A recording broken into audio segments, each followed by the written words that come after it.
first is called target needs. Now,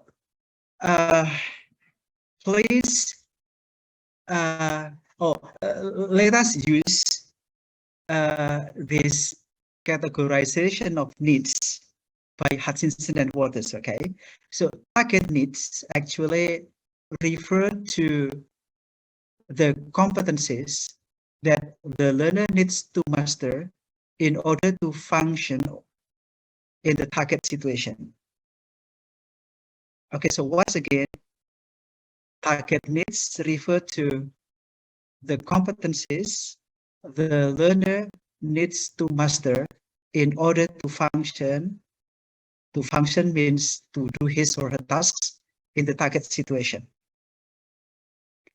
And look, target needs data are used to formulate goals, specify the level of the program, and then identify contents, and also decide the assessment tactics. And so the items that you claim as items for collecting target needs must help you attain data that you can use to formulate goal, specify the level of the program, identify contents, and also determine the assessment techniques. If there is an item that you put in the target needs, and then the item actually does not help you in formulating the goals or specifying the level of the program or identify contents or determine assessment techniques, then that item does not belong to the items for target needs. And actually, I saw many of your items, you have presented just now, that you claim to be parts of target needs. Actually, they are not. And so it's why I stated again and again, and you need to reorganize your items actually. And then learning needs actually refer to the data that you will use to determine the learning process. Look, when you design a program, in fact, you do not only formulate the goal, you do not only identify or specify contents and also assessment techniques, but you also decide or designed the teaching learning method, all right? Teaching learning activities. And learning needs data are actually for you to decide the learning methods, learning principles, also teaching learning activities. Okay, so well, I think with Basi Kim, you have learned that a curriculum generally has got four main components. The four main components of a curriculum or a program are, number one, the goal, okay, and then second, the contents, the third is the method, and the fourth is the assessment technique or assessment procedure, okay. And so learning or target needs data are actually for you to formulate the goal, identify content, and also determine the assessment techniques. While learning needs data are for you to decide the teaching learning method, teaching learning activities actually, or teaching learning principles in your program. And so now, once again, you need to have a look at your instruments again to make sure that you have covered items for, both target needs data and learning needs data. You have actually, but the problem is the organization. Okay, so you know that target needs according to Hutchinson and Waters can be classified into three, okay? The necessities, the likes, and the wants. And necessities refer to, okay, possibly we just, okay, just jump to this one, okay? So now let us talk about what data do you need to collect when doing target needs analysis, okay? In terms of necessities, you need to attain data regarding the proficiency level that the learners need to attain. And then also situations or context of use of the language at present and in the future, of course. And then tasks the learners will perform, well, it can be at present and in the future. The people the learners will communicate with, the mode of communication, the topics, the vocabulary range, the text types, language functions, okay? So they are the necessities. So necessities are not related to learning needs, okay?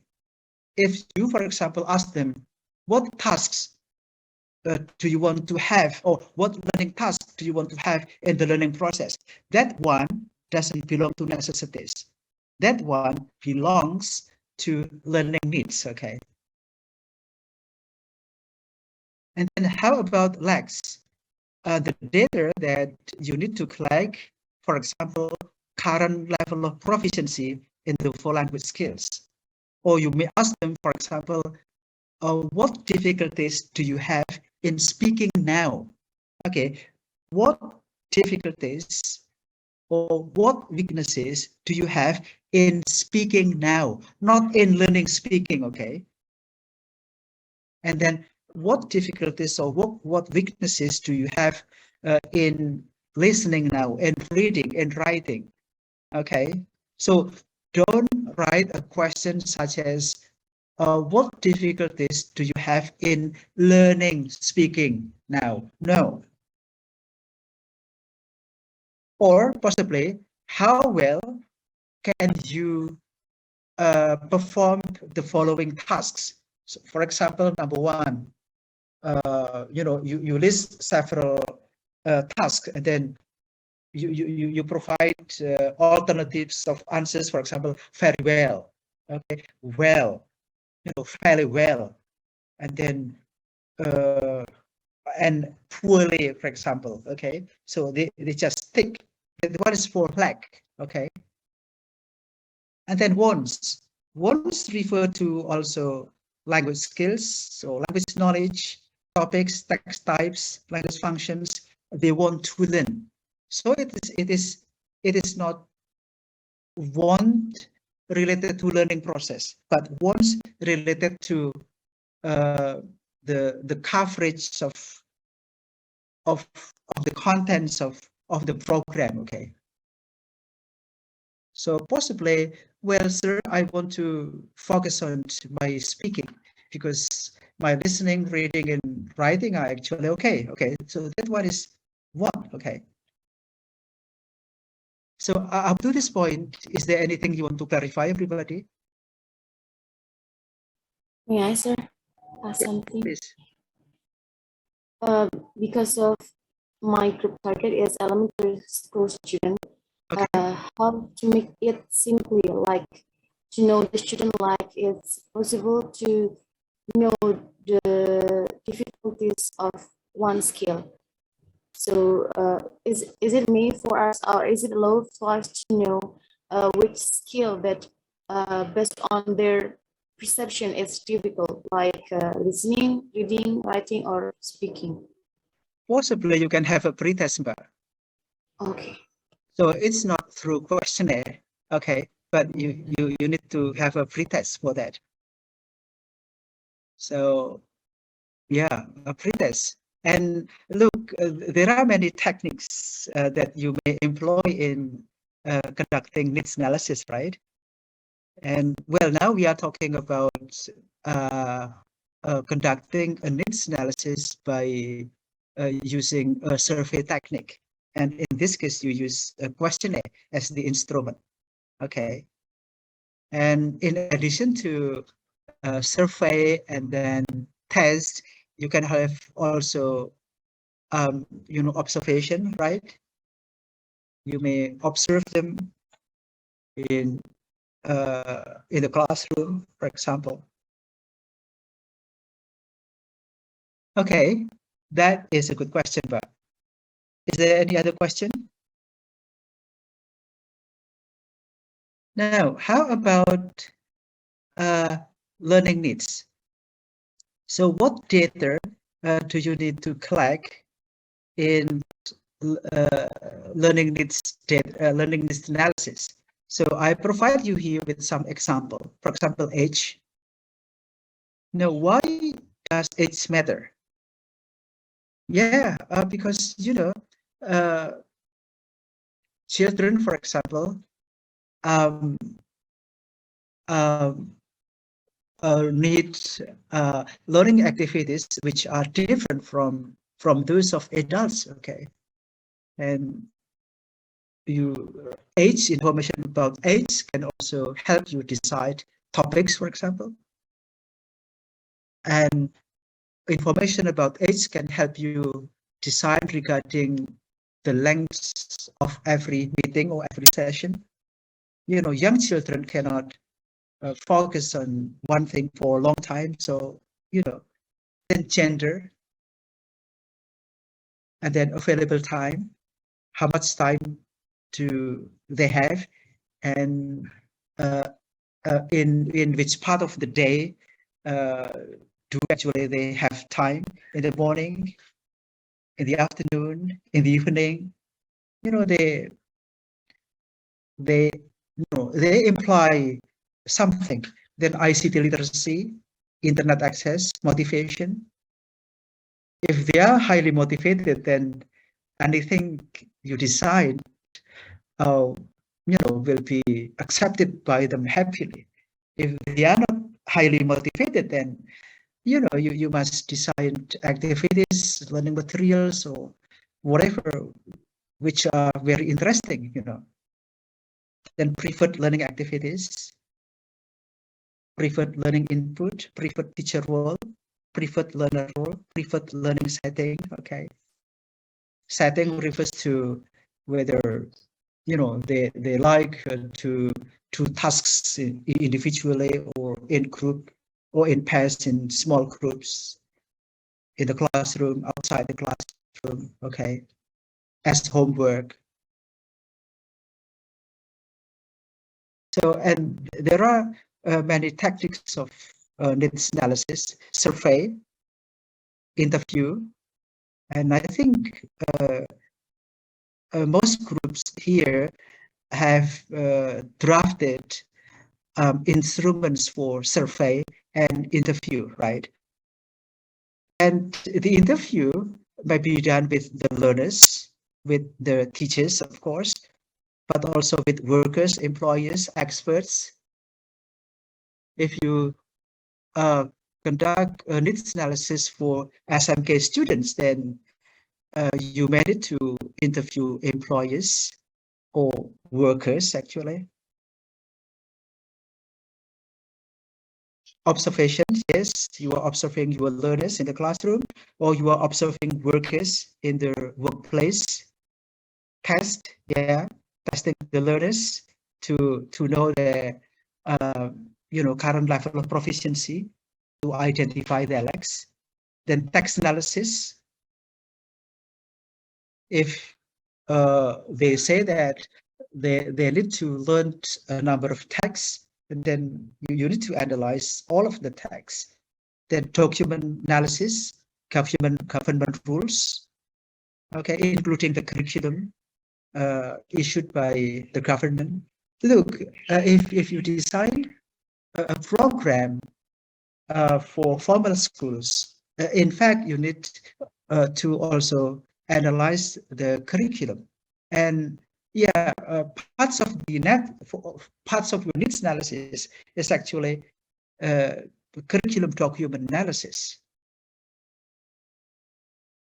And then reviewing previous research findings.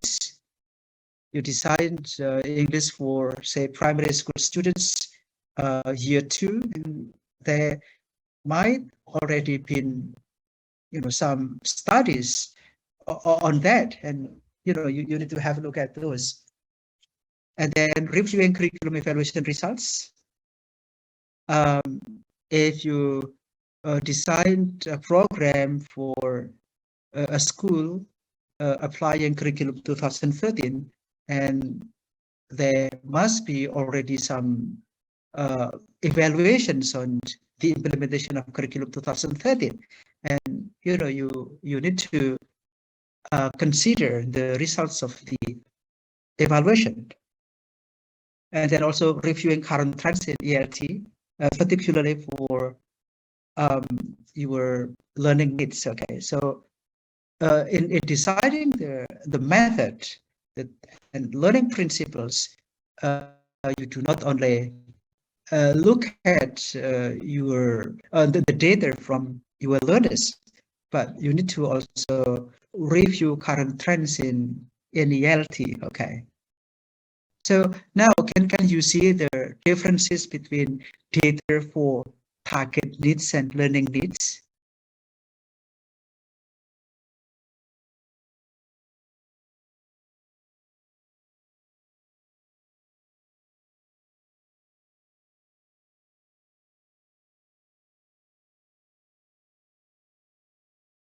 Okay, so now let me go back to group 1. Let us use the questions from group 1 to like to see how to reorganize the items. Okay, so group 1, can you present your